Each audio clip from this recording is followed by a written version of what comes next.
So let's talk about self-sabotage. Why do we do it?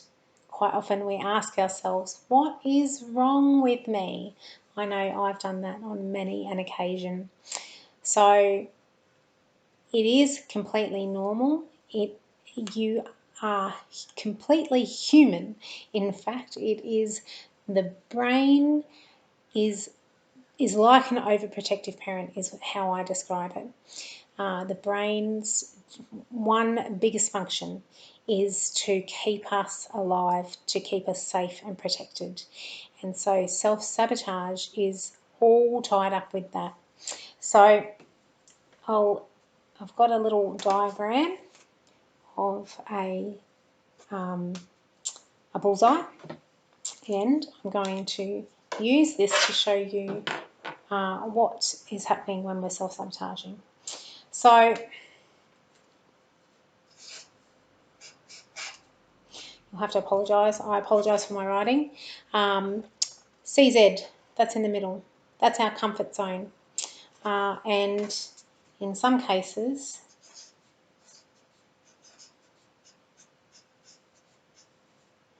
I actually call it the death zone. So what happens is we decide, so we're in our comfort zone. Now, just because we call it our comfort zone doesn't necessarily mean that it's completely comfortable in there. We may be in a world of pain, we may be in a world of hurt, we may not be happy at all in that comfort zone. However, it is what we know. We are safe there. So it doesn't necessarily have to be comfortable. We just know that while we're there, we're still okay to a certain degree. So we decide that we're not happy with what's happening in our comfort zone and we want to make changes. So what we do is we start to make a change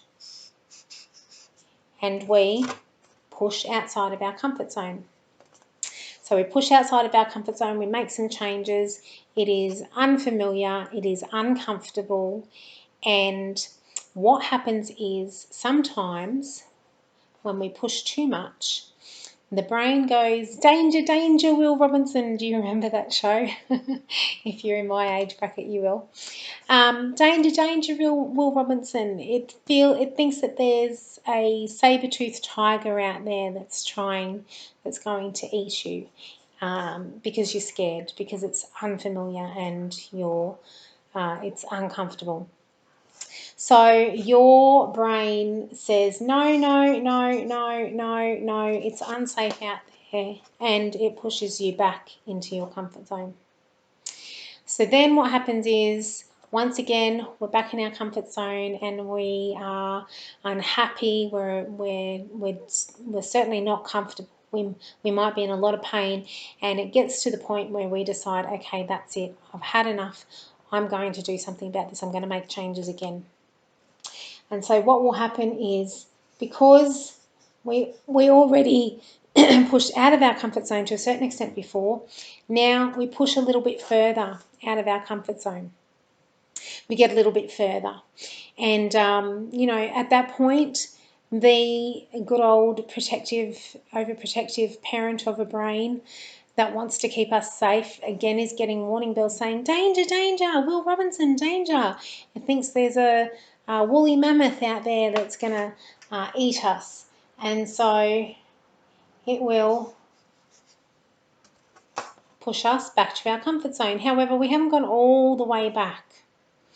All right, and then again, we're like, okay, that's it. We're gonna do this again. And so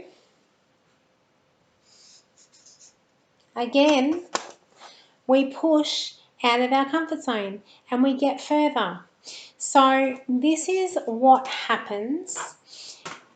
However, we don't realize, a lot of the time, we don't realize that there's either two things that happen. Either we don't realize that we are making progress, even though it's little, it's small progress, or our brain just kicks in and it wants to keep us safe and it does take us right back to our comfort zone. So self-sabotage is completely natural. It is what makes us human. It is a protective mechanism. And the very fact that you are aware of why it is happening and that there is a perfectly logical reason for it and that you are completely normal, that actually helps us to push through that out of the comfort zone when it comes time, because we know that it's natural and we're going to be okay, because we know that there's no saber-toothed tiger and we know that there's no woolly mammoth out there.